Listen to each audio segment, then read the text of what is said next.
Bonjour, je vais vous montrer comment, créer un devoir, en fait une remise de travail. Par exemple, vous avez, des documents à faire compléter par les étudiants ou vous attendez d'eux qu'ils vous remettent, un travail écrit. Eh bien, voici comment faire. Donc vous allez, dans votre équipe, dans l'onglet Devoirs, vous cliquez sur Créer, ici Affectation.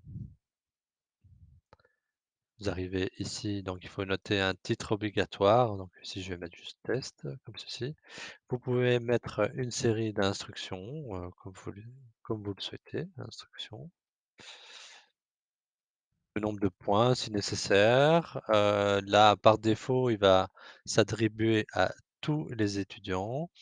Heu il est préférable ici de modifier. Ne pas assigner le devoir aux étudiants ajoutés à cette classe, à assigner le devoir à tous les étudiants ajoutés à cette classe. C'est-à-dire que s'il y a un nouvel étudiant qui, débarquait en cours de route, vu que surtout en début d'année, eh bien, celui-ci, serait aussi convié à participer à ce devoir. Donc là, vous faites terminer. Si vous voulez joindre, un fichier, par exemple un fichier Word, sur lequel il devrait, compléter, les différents éléments, vous pouvez le faire également. Donc, il vous suffit de cliquer sur «Ajouter, les ressources». Donc, soit vous avez le fichier dans OneDrive, un bloc-notes, un lien, ou vous pouvez le charger à partir de l'appareil, donc de votre PC. Mais imaginons que je prenne, juste, voilà, un fichier Word, ça peut être un Excel, ça peut être, tout ce que vous voulez, ça peut être une vidéo, qui permet de qui doivent visionner. Vous pouvez, évidemment, charger plusieurs fichiers, hein, vous pouvez en mettre plusieurs. Bon voilà, je vais pas vous montrer et vous pouvez permettre aux étudiants soit, heu, de modifier ou pas le fichier. Donc chacun aura entre guillemets «une copie» du fichier que vous mettez à leur disposition et ici, vous avez le choix en cliquant sur les 3 petits points sur le côté. Les élèves modifient leur propre copie, les élèves ne peuvent pas modifier. Donc si par exemple c'est un texte que vous ne voulez pas qu'ils modifient, un PDF ou autre, vous laissez comme ça, par défaut, c'est ça.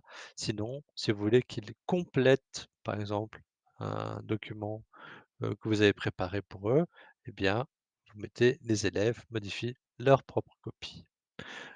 Une fois que tout ça est fait, vous avez la possibilité de mettre la date d'échéance, admettons que ce serait, demain, l'heure d'échéance, mettons 23:59, ça c'est à vous de voir.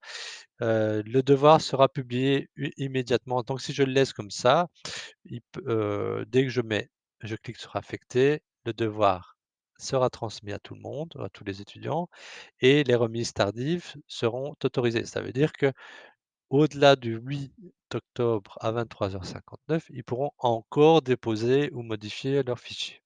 Si vous voulez que ce soit différent, vous cliquez sur modifier et à ce moment-là, vous pouvez planifier dans le futur. Par exemple, je dis: «Ce sera à partir de demain, bah, du 8 à 12:00». À ce moment-là, ils recevront le devoir à cette heure-là. Que la date d'échéance, ça peut être, bah, en fin de journée ou un autre jour, hein. Ça peut être, par exemple, ils ont jusqu'au 15 à 23:59, c'est à vous de voir, enfin au 12, 23:59 et donc si je laisse comme ça, ils pourront encore déposer au-delà du 12 octobre, 23:59. Par contre, si je clique sur date de clôture, ça veut dire que, par exemple ici, mais vous pouvez en choisir une différente, donc une supérieure à par exemple, je peux mettre le 13 octobre à 23:59. Au-delà donc du 12 octobre à 23:59, les étudiants ne seront plus en mesure ni de modifier, ni de rajouter quoi que ce soit en ce qui concerne ce devoir. Il sera complètement, hem, clôturé. Vous faites terminer vous cliquez sur affecter et voilà, c'est parti.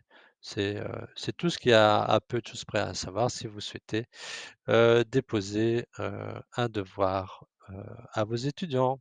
Voilà.